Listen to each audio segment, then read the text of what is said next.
शिक्षणाचे स्वर्गाचे जिने उघडले दार तीच सावित्री आज जगाची शिलेदार जगाची शिलेदार सन्माननीय व्यासपीठावर मान्यवर तसेच वंदनीय गुजर वर्ग व इथे जमलेल्या माझ्या मोठ्या बालमित्रांनी रामचंद्र प्रभूंच्या लेखणीतून राजा हंसाप्रमाणे न्यायदान करणारे शून्य परीक्षक तसेच शब्दांचे पैतकवी व मानाचे वरकरी असलेल्या त्या सावित्रीबाईंच्या लेखनाला त्या हृदय दशवंताचा मानाचा मुद्दा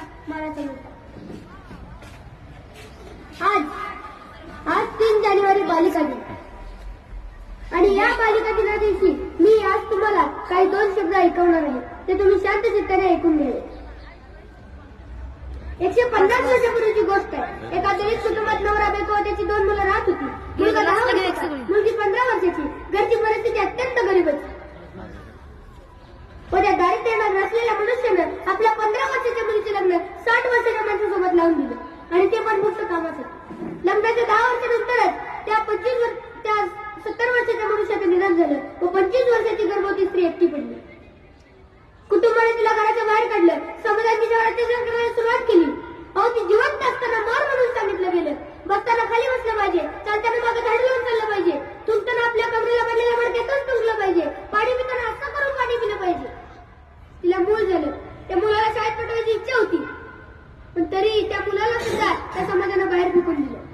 तिच्या मनात एकदा विचार आला, अरे आजपर्यंत सूर्याची किरणे माझ्या डोक्यावरती राज्याभिषेक घालत आली आहेत तरी आता कधी माझा वीट आला नाही. आजपर्यंत ज्या मातीवरून मी चालत गेले आहे त्या मातीला कधी माझा वीट आला नाही तर या मनुष्यालाच का आला? तर यामागचं सर्वात मोठं सत्य किंवा कारण आहे तर ते म्हणजे अज्ञान आहे. म्हणजे विद्येविना मती गेली, मतीविना नीती गेली, नीतीविना गती गेली, गतीविना वित्त गेले, वित्ताविना क्षुद्र घसले आणि इतके अनर्थ एका अविद्येने केले. म्हणूनच या अज्ञानाच्या अंधकारातून या समाजाला बाहेर काढण्यासाठी 2 महान व्यक्तिमत्वांचा जन्म झाला. यदा यदा धर्मस्य ग्लानिर्भूत्य भारत अभ्युत्थानमधर्मस्व तदात्मतं सृजाम्यहं परित्राणाय साधूनां विनाशाय दुष्कृत्यां धर्म संस्थापनार्थाय संभवामि युगे युगे. कोण होती ती 2 महान व्यक्तिमत्व? बरोबर, अहो त्यांच्यामुळे घडली जी दुबळ्यांची मुले ते ज्ञानाचे जाते महात्मा ज्योतिबा फुले व सावित्रीबाई फुले. सावित्री व ज्योती ही आभाळ आणि माणसं होती. त्यांनी 1847 मध्ये पुण्यातल्या भिडेवाड्यात मुलींसाठी पहिली शाळा सुरू केली. शाळेत शिकवायला कोणच पुढाकार घेत नव्हतं. सावित्रीबाई पुढे आल्या, तयार झाल्या. सावित्रीबाई पण सावित्रीबाईंच्या घरापासून ते शाळेपर्यंतचा प्रवास अत्यंत कठीण होता.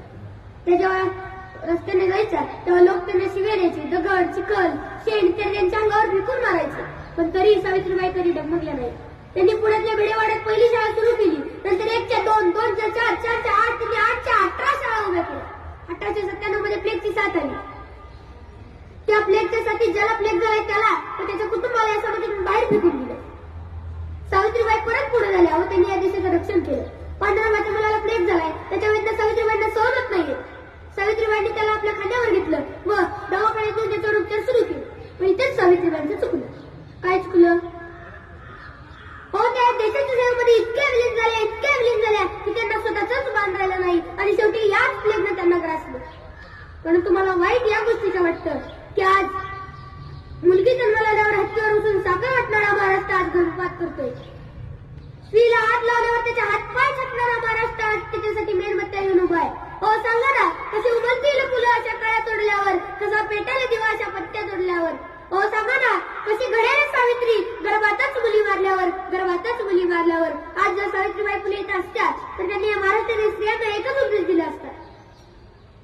अरे तलवारीपेक्षा तीच नाही तुझी नजरेची धार आहे, महाराष्ट्राची बागेत तू भवानीचं वार आहे, भगव्याची रशिदी तू स्वराज्याची लेख आहे, भित्री समजू नको स्वतःला तुझी जाऊनची लेख आहे. शेवटी दादारता एवढेच म्हणतो प्रकाश पडला अक्षरांचा उजळून गेली माती, साक्षरतेचा दीपस्तंभ तो नाव दयाच्या ज्योती, लाख भगिनी साक्षर झाल्या घेऊन अक्षराला, नवल दयाच्या वाटेत राहील सदैव भास्कराला. हौद मोकळा करून येता जलप्रवाही झाले, पाहता पाहता तवकीर्तीचे वारे फिरू लागले.